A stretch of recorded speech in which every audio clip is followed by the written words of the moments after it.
Hi YouTubers, this is our best day in our lives because we are going to get our puppy.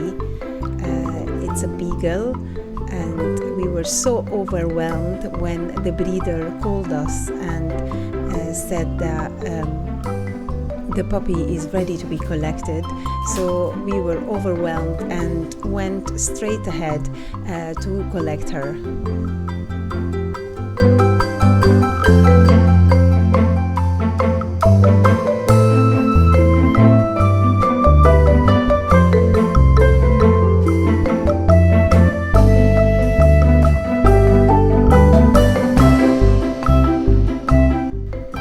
When we first saw her, we were really overwhelmed with her cuteness, and we couldn't resist to hug her and love her non-stop.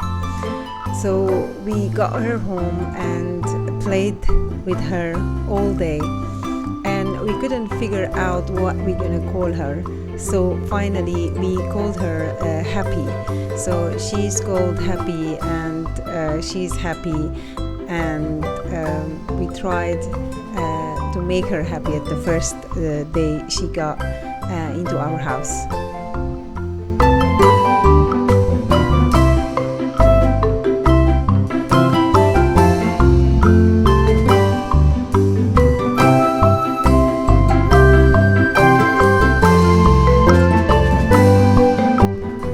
We tried to create all kind of games to tire her out all day long, so so she doesn't feel like lonely or like strange in her new environment. So basically that's it. That was the first day, and she was quite happy with all the games that we played with her. So that's it. That was the first day, and after all, she was so exhausted. After her dinner, she went straight into her crate to spend the night there.